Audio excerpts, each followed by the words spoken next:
नमस्कार। सहज भाषा शिक्षण की इस कक्षा में आपका स्वागत है। आज हम लोग पढ़ेंगे आईसीएसई बोर्ड पर आधारित पाठ्य पुस्तक भाषा सेतु का पाठ जो वर्ग षष्ठ की हिंदी पाठ्य पुस्तक में लिखा गया है। जग जीवन में जो चीर महान, जग जीवन में जो चीर महान। बच्चों, यह एक प्रार्थना है। इस प्रार्थना को कविवर सुमित्रानंदन पंत जी ने लिखा है, जिनको हम लोग प्रकृति का सुकुमार कवि के नाम से भी जानते हैं। उनके इस नामकरण के पीछे जो महत्वपूर्ण बात है वो यह है कि उन्होंने प्रकृति का बहुत ही सुंदर, सरल, सहज वर्णन किया है, जो एकदम स्वाभाविक चित्रण करता है। सबसे पहले हम लोग इस कविता को पढ़ते हैं। जग जीवन में जो चीर महान, जग जीवन में जो चीर महान, सौंदर्यपूर्ण और सत्य प्राण, मैं उसका प्रेमी बनूं नाथ, जिसमें मानव हित हो समान, जिससे जीवन में मिले शक्ति, छूटे भय संशय अंधभक्ति। मैं वह प्रकाश बन सकूं नाथ, मिल जावें जिसमें अखिल व्यक्ति।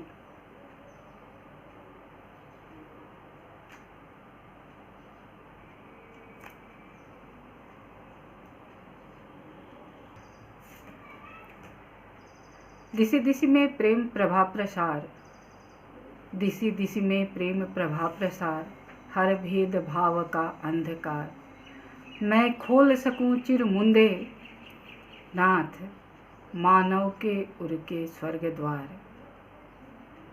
पाकर प्रभु तुमसे अमरदान, पाकर प्रभु तुमसे अमरदान, करने मानव का परित्राण, ला सकूं विश्व में एक बार, फिर से नवजीवन का विहान। इसके कुछ शब्दों का अर्थ हम लोग देखते हैं। जग जीवन अर्थात इस संसार के जीवन, और चीर महान अर्थात जो सदैव, चीर का अर्थ होता है सदा, बहुत पुराना, तो जो सदैव महान है ऐसा महान। और कैसा हृदय, प्राण कैसा हो, हृदय कैसा हो, तो जो सौंदर्य से भरा हो और जिसमें सत्य समाहित हो। मैं ऐसे ही हृदय का प्राण बन सकूं। मानव हित अर्थात मनुष्य का कल्याण, हित का अर्थ है कल्याण, समान अर्थात एक समान, शक्ति बल, संशय अर्थात शक, अंधभक्ति का अर्थ होता है आडंबर अर्थात बिना जाने समझे किसी के भी पीछे लग जाना, यह अंधभक्ति कहलाती है।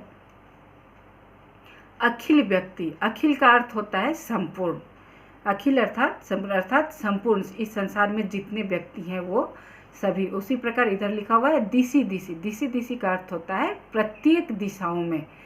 प्रेम प्रभा अर्थात प्रेम की ज्योति, प्रसार का अर्थ है फैलाव, और हर मतलब हर लेना, खत्म कर देना, दूर कर देना, उसका हरण कर लेना। क्या, तो भेदभाव अर्थात जो भावनाओं का भेदभाव है कि कौन छोटा बड़ा, ऊंच नीच, जाति, ये वो। और चिर मुंदे अर्थात जो हमेशा से मुंदे हुए हैं, बंद हैं, मुंदे अर्थात बंद। मानव अर्थात मनुष्य, उर अर्थात हृदय, स्वर्ग द्वार मतलब उसका जो सुंदर, स्वर्ग अर्थात सुख से भरा हुआ जो द्वार है वो। और अमर दान, अमर का अर्थ होता है जो कभी खत्म न हो, जो कभी न मरे, तो ऐसा दान जो अमर है, जो कभी समाप्त नहीं होता है। नवजीवन अर्थात नए जीवन का, और विहान का अर्थ है प्रातःकाल, सवेरा। बच्चों, प्रस्तुत कविता में भय, संशय, अंधभक्ति से दूर रहकर मानव सेवा और भाईचारे की स्थापना पर बल दिया गया है। कवि ईश्वर से प्रार्थना करता है कि मुझे ऐसी शक्ति प्रदान करो जिससे मैं लोक कल्याण करके अपना जीवन सार्थक कर सकूं।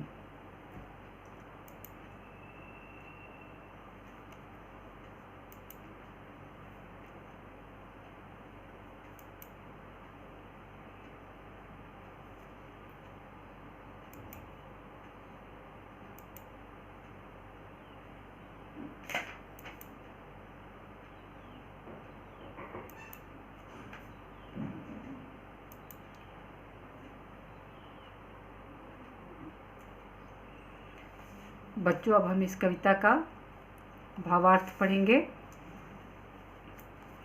जो इस प्रकार है।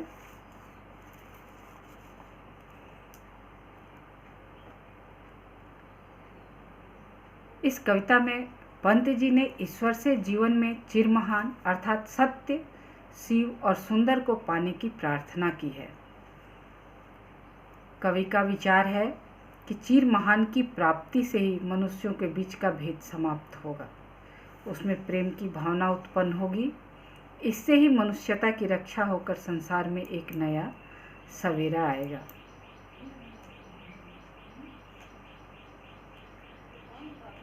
कवि ईश्वर से प्रार्थना करता है कि हे प्रभु, मैं उसका प्रेमी बनूं जो समान रूप में मनुष्य मात्र को कल्याण करने वाला हो, संसार रूपी जीवन में जो दीर्घ काल तक रहने वाला हो, श्रेष्ठ सौंदर्य से परिपूर्ण और हृदय में सत्य धारण करने वाला हो।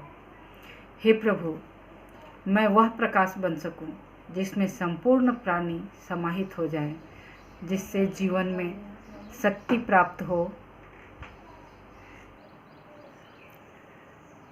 इस कविता में कवि ईश्वर से प्रार्थना करता है कि हे प्रभु, मैं उसका प्रेमी बनूं जो समान रूप से मनुष्य मात्र को कल्याण करने वाला हो, संसार रूपी जीवन में जो दीर्घ काल तक रहने वाला हो, श्रेष्ठ सौंदर्य से परिपूर्ण और हृदय में सत्य धारण करने वाला हो।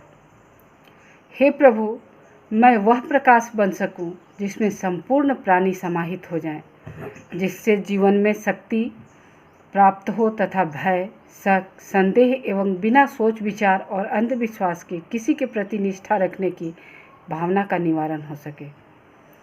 हे प्रभु, तुझसे संसार के मनुष्य मात्र की पूर्ण रक्षा करने का अमर वरदान पाकर मैं कृतज्ञ हूँ।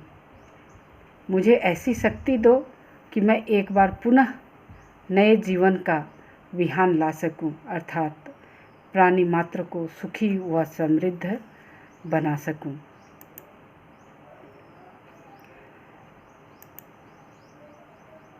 जग जीवन में जो चिरमहान, इस कविता का हम लोगों ने देखा भावार्थ, शब्दार्थ और अर्थ। अगली कड़ी में हम इसके प्रश्नोत्तर को भी देखेंगे।